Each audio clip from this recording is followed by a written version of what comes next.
यानंतर बातमी लातूरमधील शेतकरी कसत असलेल्या 300 एकर जमिनीवर वक्फ बोर्डानं दावा केलाय। वक्फ बोर्डाच्या या दाव्यानं राजकारण तापल्याचं पाहायला मिळतंय। राज ठाकरेंनी या प्रकरणी सरकारनं कठोर कारवाई करण्याची मागणी केली आहे, तर भाजपने या प्रकरणामध्ये सरकार शेतकऱ्यांच्या पाठीशी उभं राहील अशी ग्वाही दिली आहे। काँग्रेसनं मात्र या प्रकरणामध्ये सावध भूमिका घेतली आहे। बघूया। लातूर जिल्ह्यातल्या तळेगावच्या या शेतकऱ्यांना न्याय हवाय। लातूरच्या तळेगावातील 103 शेतकऱ्यांच्या 300 एकर जमिनीवर वक्फ बोर्डाने दावा केलाय।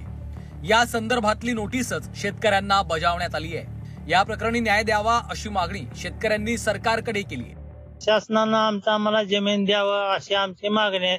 आम्हाला शेती देऊन सनी आमचं सहकार्य करावं शासनानं, हेच आमची मागणी आहे। 3 शेतकरी आहेत, हे जवळजवळ अंदाजे 300 एकर जमीन आहे। त्यात एवढ्या जमिनीवरचा हा दावा आहे सर।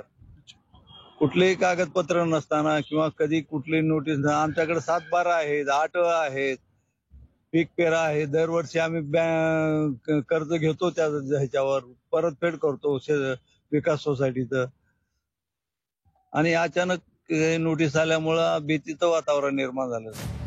वक्फ बोर्डानं पाठवलेल्या नोटिशीची मनसे अध्यक्ष राज ठाकरेंनीही दखल घेतली। राज ठाकरेंनी सोशल मीडियावरून संताप व्यक्त केलाय। तळेगावातील एकूण शेतजमिनीपैकी जवळपास 75% शेतजमिनीवर वक्फ बोर्डाने दावा सांगितलाय। यामुळे 103 शेतकऱ्यांचं जगणंच धोक्यात आलंय। यावर जरी राज्य सरकारनं सांगितलं असलं की आम्ही कुठल्याही शेतकऱ्यावर अन्याय होऊ देणार नाही, तरीही पुरेसं नाहीये। प्रश्न फक्त या जमिनीपुरता नाहीये।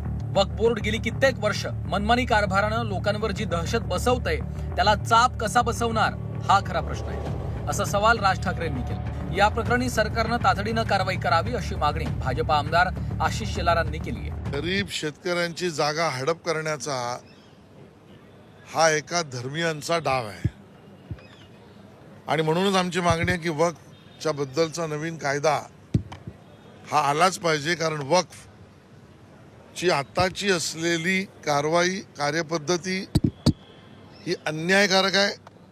महाराष्ट्र सरकारने शेतकऱ्यांच्या बाजूने उभं राहायला पाहिजे। लातूरचे काँग्रेस आमदार अमित देशमुखांनी या प्रकरणी चौकशी होऊ द्या, सगळं सत्य बाहेर येईल अशी भूमिका घेतली आहे।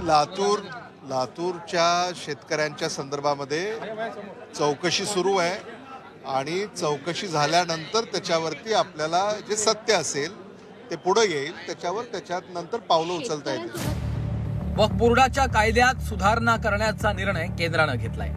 हे प्रकरण सुरुवातीला फक्त उत्तरेतल्या राज्यांपर्यंत मर्यादित वाटत होतं, पण आता लातूरच्या निमित्तानं वक्फ बोर्डाच्या जमिनींवरच्या दावेदारीचा मुद्दा पुन्हा एकदा ऐरणीवर आलाय।